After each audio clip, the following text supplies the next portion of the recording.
Do you remember the last proof we did?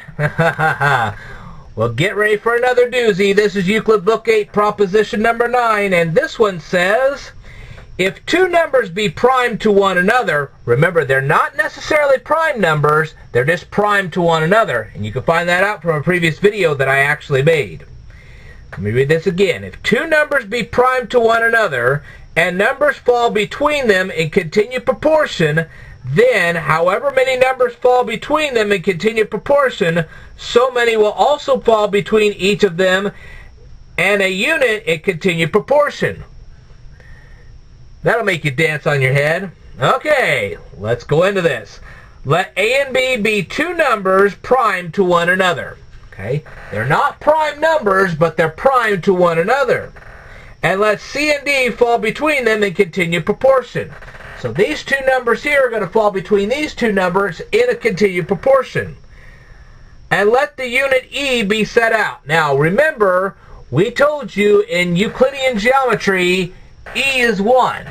E will always be 1 because it's a unit. Units are 1. Okay. I say that as many numbers fall between A and B, so we're going to have a whole bunch of numbers fall between A and B, in continued proportion, so many will also fall between either the numbers A and B and the unit in continued proportion. Okay. Don't worry, you won't be confused for long. For let two numbers F and G.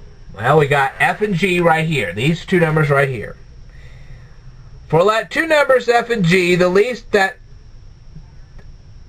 Let me read that again. For let two numbers F and G, the least that are in the ratio of A, C, D, and B, be taken. So we're going to make these, and they're going to be in the same ratio as these two, and so on and so forth. Okay. And we're going to take three more numbers. Yeah, we got three more numbers. H, K, and L. That's these three right here. And they are going to be in the same ratio as A and B and C to D and F and G, I guess. And others more by 1 continually until the multitude is equal to the multitude of A, C, D, and B, which is by Euclid Book 8, proposition number 2. Let them be taken and let them be M, N, O, and P. Okay, so we're going to have even 4 more numbers. That's these right here. It is now manifest that F multiplying itself has made H. So F times F actually makes this. And F multiplying H has made M.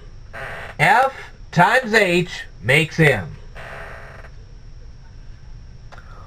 While G by multiplying itself makes L, so G times G makes L.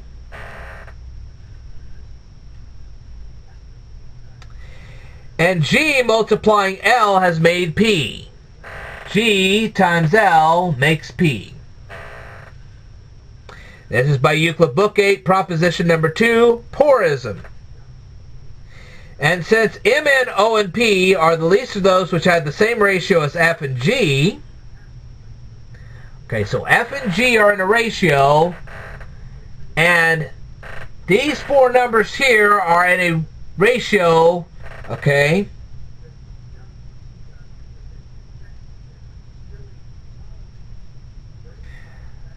so these are the least of those that have the same ratio as these two here.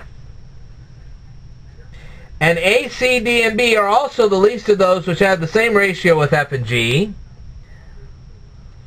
So these have the same ratio as this. So do these to this. Okay. While the multitude of numbers M, N, O, and P is equal to the multitude of numbers A, C, D, and B. Therefore, M is equal to A. N is equal to B. No, I'm sorry. Scratch that. Okay, let's try that again.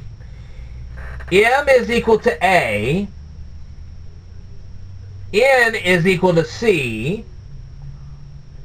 O is equal to D, and P is equal to B. They're actually supposed to be the same size. I didn't draw this right, but they are supposed to be the same size. Therefore, M is equal to A. These are supposed to be the same size. And P is equal to B. Okay. Now, since F, by multiplying itself, has made H, F times F makes H. Therefore, F measures H. F will measure H. Okay? But the unit E also measures F. E measures F. Because E is 1. E measures anything. Okay? Therefore, the unit E measures the number F. E measures F the same number of times that F measures H.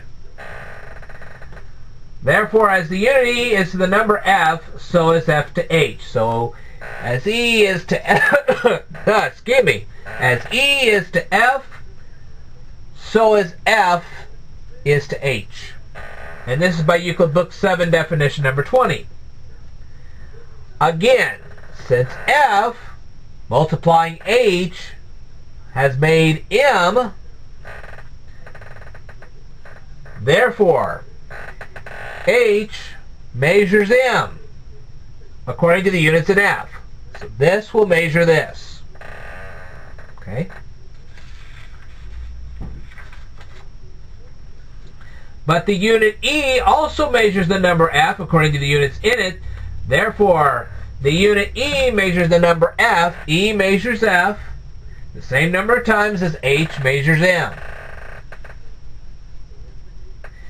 Therefore, as the unit E is to the number F, so is H to M. As E is to F, so is H is to M. Perfect. But it was also proved that as the unit E is to the number F, so is F is to H. So, therefore, also, as the unit E is to F, okay, as E is to F, so is F to H and H to M. So as E is to F, so is F is to H, so is H is to M. That is a continued proportion. I'm sure you recognize that right off the bat. But M is equal to A. This is supposed to be equal. I know it doesn't really look equal, but it's supposed to be. Therefore, as the unit E is to the number F, so is F to H and H to A. Okay. So as E is to H, as H is to M. Hang on, I got lost. Okay, I'm sorry. As E is to F, so is F is to H, so as H is to A. E is to F, as F is to H, as H is to A. Got it. For the same reason also, as the unit E is to the number G, so is G to L and L to B. Now, whoa, wait, back up here. Alright.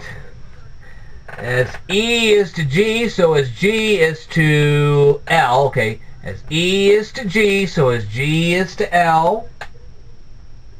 So as L is to B. E to G, G to L, L to B. Wow. Therefore, as many numbers as have fallen between A and B in continued proportion, so many numbers also have fallen between each of the numbers A and B and the unit E in continued proportion. Wow, what a proof. Okay. Well, we got one more doozy after this one. So hold on to your hats, folks. We got another video to go through. I'll tell you more in my next video. Stay tuned.